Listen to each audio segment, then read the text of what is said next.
Hello, welcome to EVTN News. Today I have quite a few news stories, and I don't know, we'll see how long this goes. I'll summarize a lot of this stuff, give you my thoughts. There is one story that maybe I'll save until the end. Yes, but anyway, okay, let's start out with Cardinal Sarah. So he expressed his thoughts on the African bishops. Of course, the African bishops have been a prominent news story or talking point for a while because they rejected the LMNOP blessings. But he shared his thoughts on February 23rd at the Catholic University of East Africa in Nairobi as part of a question and answer for a theological symposium. So Cardinal Sarah said, I think Fiducius Supplicans has a response from the African bishops very clear. He said, emphasizing that the document lacks any foundation in Scripture, he continued, and not only the African bishops, but many in Europe and Kazakhstan. Kazakhstan, wow, interesting you pointed that out. In Poland, refused because the document has no scriptural basis, no theological basis. Wow, that's actually a pretty strong statement for someone who's so calculated in everything he says publicly. He said, I was very proud to hear the African bishops rejecting completely this text, and many other bishops, even in Brazil, refused. So I think it seemed to me impossible to accept. So I think that's very strong language that you're going to hear from Cardinal Sarah. So that's very interesting. I know that many people thought that he was keeping quiet so that he could put his name in the conversation for next pope, although I think that might be just wishful thinking on the part of conservatives, because I don't think he has much of a chance, especially with the current group of cardinals. You know, many of them are Francis cardinals, and many of them reject the Catholic faith, and for instead believing in things like LMNOP, women's ordination, just new religion, new Lutheranism, taking from someone who Pope Francis appears to respect, Martin Luther, taking some pages out of his books. And if you don't believe me, Pope Francis quoted Martin Luther in one of his sermons. Was there a Martin Luther statue in the Vatican? There's that famous picture where Pope Francis is standing near a Martin Luther statue in the Vatican. The Vatican released a Martin Luther stamp, like a postage stamp, on the anniversary of the Protestant Revolution. 500th, I believe. I think it was 2017. I'm not sure if that's correct or not. But yeah, so the Vatican's been very, what would I say, very excited, very enthusiastic about Martin Luther and his heresies. Okay, moving on. The Belgian Bishops' Conference, moving on to more heretics. The Belgian Bishops' Conference have issued a letter on February 16th calling for the abolition of celibacy and the introduction of an invalid female diaconate. The text has been sent to all dioceses. It is a draft that they will discuss among themselves and then send to Francis' Synod in October. The bishops, like the Anglicans, propose to have unity in diversity. Have you heard that phrase? Probably. It means nothing, but in a unity and diversity in a church that embraces different ways of thinking and is therefore not based on faith but on empty formulas. Unity and diversity in different ways of thinking. Those are phrases that they want. So they don't want Catholicism. That's why we like the Latin Mass, because it's Catholic, and that's why these modernists hate the Latin Mass, is because it doesn't embrace different ways of thinking, because it's errors and heresy. And Anyway, their long decided issue is whether women can also be admitted to the ordained ministry of the diaconate. They believe that the invalid ordination of women to the diaconate should not be universally demanded or prohibited. So that's how it's going to come. And it must be rejected, of course. But that's the Belgian Bishops' Conference, so presumably there's quite a few of them who support heresy, who are openly heretics. I think we're going to see more of that coming up, as long as Francis is Pope. Which who knows how long that'll be. Okay, Cardinal Vincent Nichols has declined to give permission for the old Latin Rite celebration of the Easter Triduum in Westminster. This is England, making it the first time since the 1990s that the Easter Triduum won't be celebrated in the Diocese of Westminster according to the liturgical books in use before the 1970 New Mass. In a February 23rd email obtained by the National Catholic Register, Father Michael Colinan, the regular celebrant of the traditional Triduum services, Cardinal Nichols said that for the sake of the wider provision of allowing the traditional liturgy elsewhere in the Archdiocese, he would have to decline Father Colinan's request for the Triduum services to take place in St. Mary Moorfields. So what I'm getting from this is Cardinal Nichols is sort of making a calculated decision. He doesn't necessarily oppose the Old Mass. I mean, based on what I see here, he doesn't really seem hostile towards the Old Mass. It seems as though he's making a calculated decision to try to prevent further ban on the Latin Mass, and so he's banning the Triduum to appease the evil men in Rome. To satisfy their thirst for vengeance or whatever. To satisfy their thirst for the elimination of Catholicism. It's sad to see. It's one of those positions where bishops are probably put in a bad spot, and it's probably not fun. But you can see Strickland Strickland took his path, and Nichols is taking his. So, who's really doing the better job? I don't know. I do know. But a lot of these bishops, I won't have to answer for, I won't be forced to answer when I'm judged I won't be forced to answer for why I banned Latin Mass as I'm not a bishop. But these people will. It is an offense against divine law. Moving on to more modernism. The Paulist Fathers, a religious community founded in New York City in 1858, announced on paulist.org that they are currently discerning which ministries and parishes to close or leave. They are a very, what should I say, very fruity group of people. Very much into the LMNOP stuff.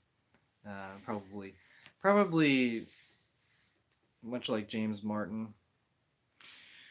Anyway, the number of priests in active ministry ordained but not retired has fallen from 98 in 2004 to 85 in 2014 to 50 in 2024. So in 20 years, they went from 98 to 50 priests.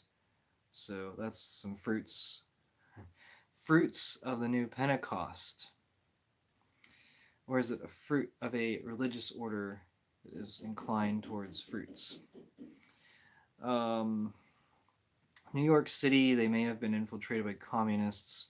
It's entirely possible because that was one of the targets apparently for communists in the 1930s specifically and beyond. So it's possible, and they don't promote Catholicism, and so that's what you get. Basically, sort of like Jesuit priests, but you'll see a few of them maybe on Twitter who are posting just horrific heresies. Okay, the Italian-born Bishop Paolo Martinelli, age 65, vicar apostolic of South Arabia, praised a new Hindu temple in Abu Dhabi at an interfaith meeting on February 15th. Yeah, there's a lot going on in that sentence. Monsignor Martinelli expressed the joy of the Catholic Church because, according to him, the pagan temple represents a contribution to harmony based on the relationship with God, and every place of worship reminds people that without God, man is lost. He also referred to France's heretical Abu Dhabi document on human fraternity, which claims that religious freedom is a fundamental pillar of civil coexistence. So this guy is just a crazy pagan supporting guy. I don't know. Very weird. All right. Man, there's all right. I have 3 more stories here, and they're big, major news. And the reason you tuned in was for the FSSP, probably. But there are a few other stories. So I'm not sure how this is gonna go, because I think this could take quite a while to talk about these stories, especially with comments. So let me start with this one. There are some U.S. bishops who held a secret meeting. A group of more than 12 U.S. bishops, including Bishops John Stowe, gathered for a private meeting at St. Louis University in January to listen to gender-confused people and their families, as well as to theologians, medical professionals, and those in church ministry. So those in church ministry, I don't know, it's hard to dispute that. Church ministry. Okay, so we're putting quotes around all this because the day-and-a-half-long event was organized by New Ways Ministry, Catholic LMNOP advocacy group, and it was this meeting was closed to the public and the press. Stowe was the only one who spoke publicly, and was the National Catholic Distorter. Participants told the National Catholic Distorter the intent of the meeting was to help bishops better understand the experience of gender-confused people and inform the pastoral care in their respective dioceses. So that's such a wonderful rainbow tale. But I think we can guess many of the bishops who were there at this secret meeting. Of course, you know that Francis said that LMNOP, like the gender confused people, could be godparents, and they can receive a blessing with their partner under the new document that has been so much rejected by an entire continent, which was very embarrassing for Kissy and Francis. Francis also recently said something about LMNOP, the gender confused people. It was very out of character, really. I think he said it was a distortion or something. I don't know. Very, very different than what you would expect, but maybe you would expect it because Francis is very unpredictable as well. Very consistently headed more and more towards LMNOP supporters. I don't know that headed is the right word. He promotes a lot of them. He's close friends with a lot of molesters, so kind of sad. But okay, so I'm gonna go with the FSSP story next. So the FSSP met with Francis last week. It was February 29th. Or maybe they released a statement on February 29th. But anyway, sometime last week. No, it was February 29th.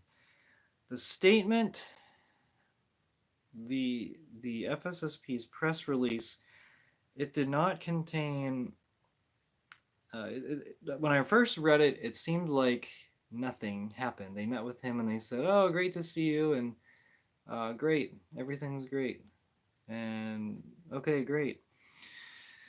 But there is this post on Twitter from someone. They said, note that the original press release contained the Pope's request for concelebrating or communion at Chrism Mass. The FSSP scrubbed that bit from their official release. This person said, I copied the original one from Ed Penton before he deleted it. So they said that they met with Francis and a lot of flowery language. The Pope was very understanding regarding the difficulties encountered in various dioceses, particularly in France. He invited the Fraternity of St. Peter to build up ecclesial communion even more through its own proper charism and the efforts of each of its members, including expressing his wish while, let's see here, while respecting the freedom of each individual priest, so expressing his wish while respecting the freedom of each individual priest for the concelebration of the Chrism Mass, or at least for the presence of the Eucharistic communion of priests at this ceremony. So the FSSP said that they met with Pope Francis, by which the Pope confirmed the liturgical specificity of the FSSP, but also they met also to inform him of the difficulties encountered in its application. So the decree, this was in regards to their decree of February 11th, 2022, so 2 years ago. So apparently it also included concelebration. Well, he expressed his wish for the concelebration of the Chrism Mass. Now this is kind of, it's been hitting social media, but it does appear that he expressed his wish while respecting the freedom of each individual priest for the concelebration. So it doesn't appear that it's a requirement. I hope I didn't title that on my video. FSSP pressured. I think the title of the video is FSSP is pressured. Concelebrate the Chrism Mass. Of course, because if someone in authority says that they wished for that, then what do? Do you disobey that? It's not a command. It's not a command. So you're not. They can get away with it. They don't. The FSSP, as far as I know, I mean, I guess I've seen it on Twitter where they say some of them concelebrate the Chrism Mass, but for the most part, I think most of them don't. And because it's the Novus Ordo, that's why they don't. And of course, many of them are in dioceses with modernist bishops, and so it may bring the eye of Sauron, I guess you would say, towards the FSSP. So I hope they don't cave. You know, after all, look what happened in Chicago with the Institute of Christ the King, how Supich banned them from the old Mass on the first Sunday of the month, and they just continued, they ignored it, and they continued to say it, and that's disobedience to an unjust command for sure. It's also against their charism. It's against their, what would you call it, like the founding statutes of their, the founding documents, founding statutes of their society or organization. So this is interesting, but it was this was the original post, which has been edited and just says that the FSP talked about their difficulties of implementing Pope Francis's decree from 2 years ago in regards to the FSSP. So I don't know, but I don't think this would change anything. And I think they're just hoping for a new pope soon who's not as hostile towards the Latin Mass, not as hostile towards the Catholic faith. So I think that's all I want to say on the FSSP in that regard. I hope that if you guys go to FSSP parishes, that nothing will change and that the priests will stand their ground and not go to the Chrism Mass. Of course, that's coming up in a few weeks, actually. Lent's just that's flying by, and before you know it, next week's the time change, and it's the first week of March. March is the month of St. Joseph. So I wouldn't be super concerned, is what I'd say about the FSSP. Of course, that's my opinion. I share a lot of opinions on this, and I see that there's a few people tuned in, and so I'm going to do what I've been saying I was going to do for several months. I'm going to talk about, I'm going to clip this segment, I think. I'm going to clip this segment starting soon, and I'm going to share it as its own independent post. So I'm going to talk about church militant, everyone's favorite topic. Now, what would I say? I'm optimistic about the future of Catholic media. So I'm just going to read this statement here. Father Georges de Lair, I mispronounced that. The judicial vicar of the Diocese of Manchester, New Hampshire, has won his defamation lawsuit against St. Michael's Media, publisher of Church Militant. Church Militant agreed to the entry of a judgment against it in the amount of $500,000 and to issue a public apology to Father de Lair, expressing its regret for not properly vetting a story written by canonist Mark Ballesteri and published it in January 2019, titled NH Vicar, New Hampshire Vicar, Changes Dogma into Heresy. St. Michael's Media has also represented that it will cease all operations of Church Militant by the end of April 2024. That's the end of Church Militant. You can breathe a sigh of relief, and I can express my opinion without them trying to contact my employer and file a lawsuit.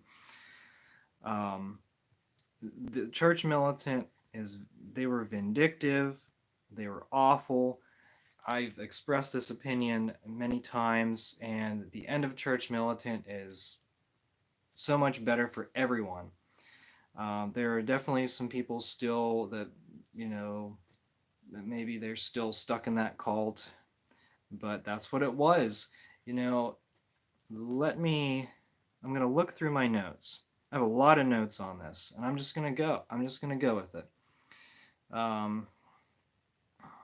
Former Church Militant employee Christine Harrington posted a video. She's no fan of Mike Parrott of Restoring the Faith, and quite frankly, I don't really follow him very much. I think they did destroy him. I think he dug in a lot. I think they're both sides can't say that they did their best in that situation. But anyway, Christine Harrington had some interesting information. So I'm just going to read off this list, and this is probably going to go a lot longer than what I expected. But basically, I agree with Kennedy Hall. He released a video a long time ago. Church Militant employees were required to sign a non-disclosure agreement.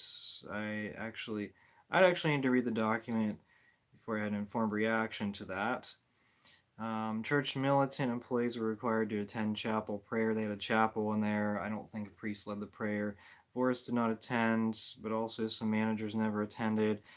Church Militant employees were told to sit near the front in the chapel prayer so viewers could see them on camera, so the prayer was mostly for show. Church Militant employees were directed never to speak to Voris and even make eye contact unless he initiated the conversation because he was a very important man. Voris would scream at people in meetings if they made a mistake. Voris spent money frivolously. His studio improvements and lawsuits were extremely costly, which quickly resulted in large-scale layoffs and the end of what they call the apostolate, which, if you're insulting people and calling the SSPX schismatic and Nazis, and it's not really an apostolate. I don't even consider this an apostolate. I consider this just like an informative Catholic news channel. I don't know. It's not even news. It's just my thoughts on the news. I'm a random nobody, whatever. Okay, so Christine Harrington, former employee, she said Niles and Voris have burned so many bridges that other Catholic media outlet companies don't want to deal with them. Most of the direct messages I got were not even remotely compassionate about what happened to Niles and Voris. There are two other Michael Vorises running around there. Now, this was several months ago for these notes. There are two Michael Vorises running around there, two that come to mind. I'm sure she's talking about Dave Gordon. He's gone from there, too. That are both misogynistic men. And that was another thing. Women are treated horribly at church militants. Okay, so, yeah. And this when this video is on like the breakout, that's like a standalone video. I'm going to post links that I have. Dave Gordon posted a video in reaction to it. He posted the video confirming some of the information. Voris got canned because of the LMNOP stuff. Dave staged a walkout, quit, and started a GoFundMe, which I believe received next to nothing. Everyone's trying to do a GoFundMe, but he's quitting an organization. He's asking for money. I don't know. So Dave Gordon himself has his YouTube channel, which is basically a mini Lofton channel attacking everyone and anyone. Okay, so I'm going to get into my thoughts, and I wrote this down. And I actually didn't edit it for the good news that Church Militant was closing, but I'm just going to start with a statement that Michael Voris has been forced to resign for breaching the morality clause at Church Militant, and that was several months ago. It's kind of old news. Church Militant's statement said their board of directors did not wish to disclose Voris's private matters to the public, breaking from standard operating practice of the company. If the shoe were on the other foot, Church Militant would certainly dig up the dirt for any other scandal. I think everyone will assume similar things about what happened based on Voris's past, and now we know that's confirmed. I don't want to discuss it. They left the door open for speculation, and that's their own fault. Voris posted a video, so you've probably seen Voris's video. He posted a video claiming that he resigned, in quotes, which is a nice way to say he was forced to resign or he would have been fired. People said, oh, this was a genuine, authentic video. My opinion of the video is that he is sorry for being caught. He did not disclose what he did to breach the morality clause, affording himself the luxury of privacy when he spent years relentlessly searching for the dirt on everyone else's past. Christine Niles posted a reaction video. She also does not disclose the morality clause violation. What we can take away from her video is that she voluntarily resigned right before everything, what would you say, everything blew up. She voluntarily resigned right before that, despite knowing something was off with Voris for quite a while. How long did she know? And say nothing. Knowing something and keeping it quiet is something not typical for Niles. Again, this is a luxury afforded to no one else, as she never hesitated to post the latest hearsay and gossip about basically anyone. She mentioned Voris used to lead morning prayer, but then she was concerned when he stopped leading it. This gave me cult vibes. Maybe that's just me. It is also an interesting visual. Praying for the inspiration to viciously attack trads on Twitter. Remember when Voris and Niles attacked SSPX supporters basically every day for the last 3 years? It started when Taylor Marshall said he went to an SSPX mass for Easter, when the bishops banned the laity from churches. And then they attacked the SSPX and whatever. So stay at home, watch your live stream Novus Ordo, and don't go to any mass, any Catholic mass. Because they have some creepers in the SSPX. There's a few creepers in the SSPX, so don't go there. But it doesn't apply to the diocesan parish. Anyway, from there they began to spiral out of control, and out of control, and one by one, Voris alienated most of his friends. They made a conscious decision to remove themselves from competing with the trad market and instead focus on the target market of angry conservative Novus Ordo boomers. Church Militant quickly rose to popularity during the scandals of 2018 and negativity sells, but their business model relies on constant scandals. It relied, ED. So great to put them in the past. And it seems that those have become less frequent, so they had to create their own scandals, as you can see and you can see the sad results over the last several years. I was never a fan of church militants' attacks on fellow Catholics. I certainly think there is a need to disclose information to have corrupt clerics removed, but their vicious Twitter responses demonstrated that they were not serious journalists. However, Church Militant placed fear in everyone.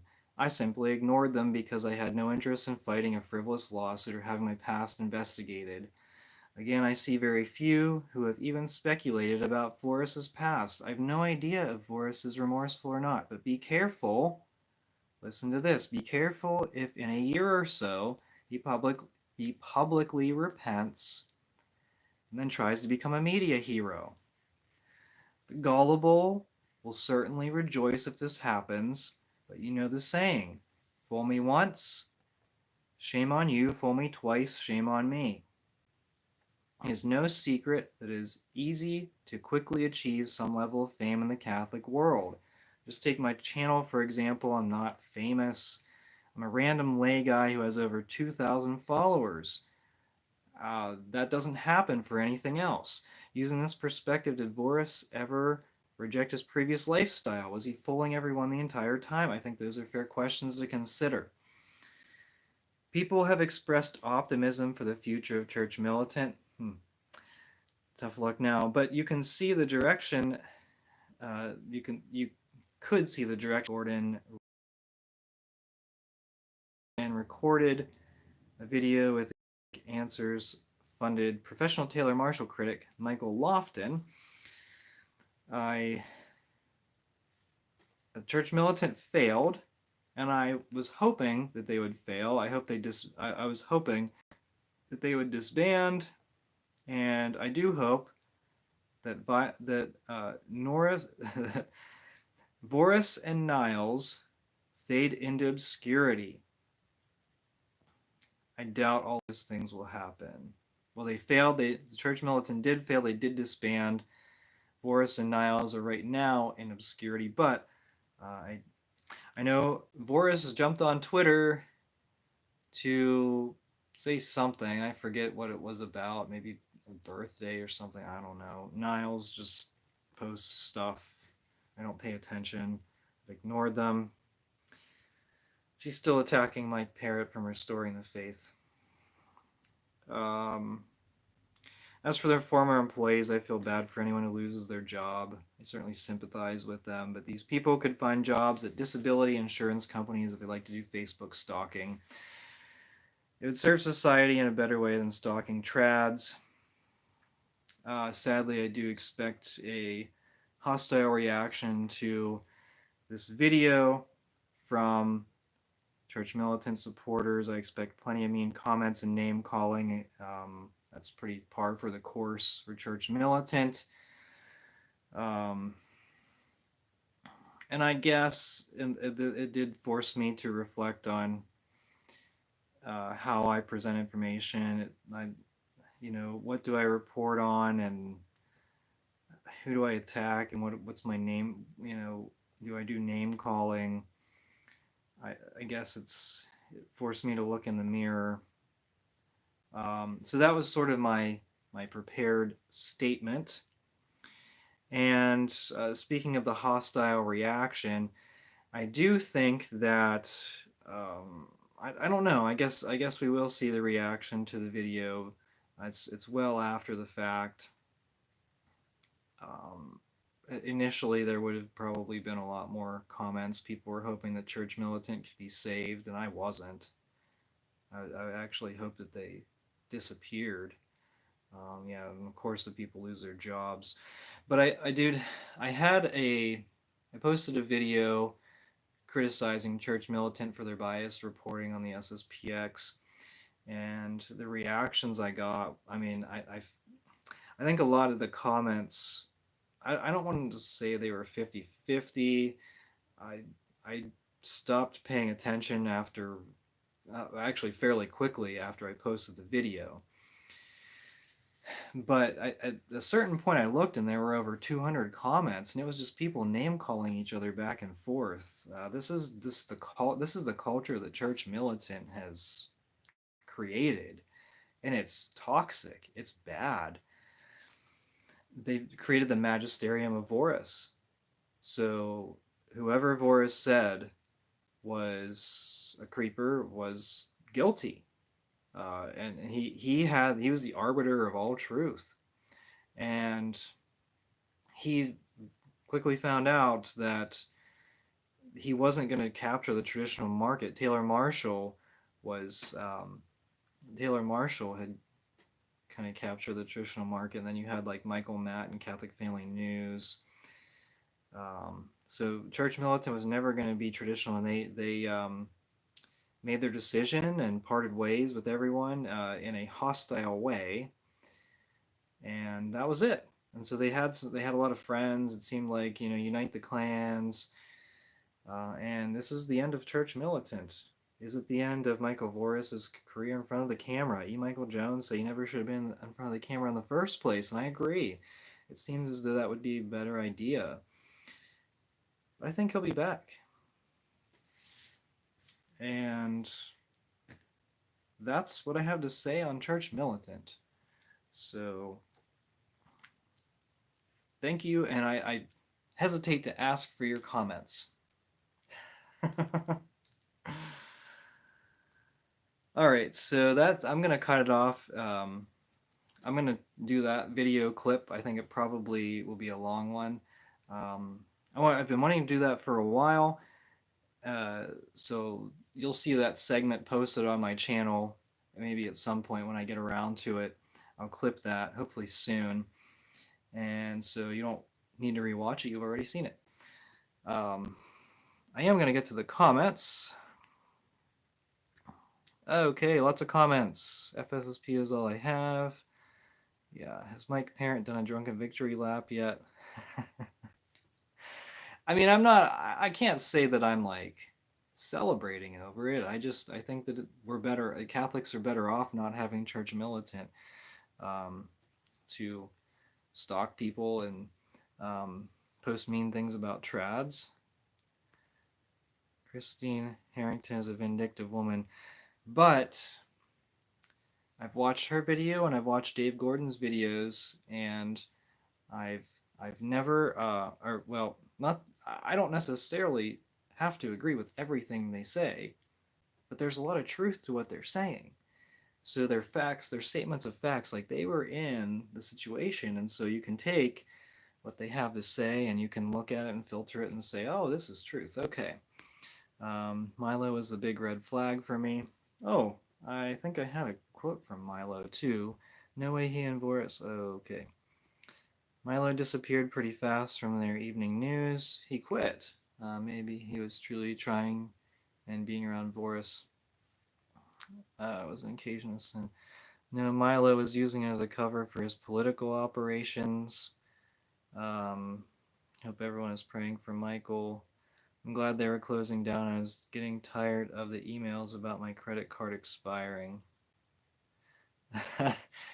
Yeah, I did ignore them. At first, like I never followed them. I never followed Church Militant very closely. There's always just a super negative vibe around it. And I know that there is some tough talk, and that's fine.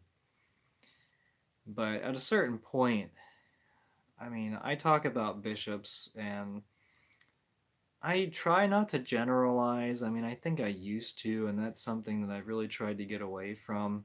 Is if I say, like, these bishops, they're all, whatever, call them whatever name, they're all cowards. I don't know. Some of them are just like, okay, I don't care about what's coming from Rome, just let me ignore it. Holy mackerel videos are fun. I don't even know what that is. See, I browsed their website really a few times, and Frank Walker from Canon 212 would occasionally link stories, and I was like, Frank, you punked me. Like, I didn't want to give them any traffic. I didn't want to give them any clicks on their website, and apparently a lot of other people didn't want to give them any clicks either. And it's sad. It really is sad when you unite when they succeeded in uniting the traditionalists and the mainstream Novus Ordos and the modernist heretics against them. They had everyone against them, every single group against them, except the angry Novus Ordo boomers. It was about not eating meat on Friday. Oh, okay. I don't know. It's I don't know. It's hard. Like people are like, oh, I think I just Sunday. It was yesterday. Yeah, it's just yesterday. Someone was quoted a movie line to me, and I was just kind of like, I don't know what you're talking about. I don't watch movies. Like, sorry. He said, "What do you do?" I said, "I read books." Like, yay. Just a lot of trash out there, really. Seriously, I mean, unless you're watching, like, even the children's movies are like propaganda. Just disgusting, kind of LMNOP stuff now, right? I think that's what Disney's into. Uh, anyway, okay. Well, I kind of got my I don't know what is what a rant, a mini rant. It's just hard for me to sit still for an hour and a half watching TV. I mean, I got to get up. Like, I watch sports. Yeah, I'll watch the Masters in a month or so. Um, but I'm not sitting on the couch for 2 hours straight. I'm walking around, getting a drink. Anytime there's a commercial, the Masters doesn't have a lot of commercials. That's why I like it. But I'm still pacing back and forth. Like, I get restless. So, okay. Well, that was a little bit longer. I knew it would take a little bit longer than normal, but thanks for sticking around, everyone. And I'm hesitant to ask you to share your thoughts on Church Militant, but if you want, go ahead. All right, until next time, thank you so much for watching. This has been EVTN News. We are the laity, and we will not be silent.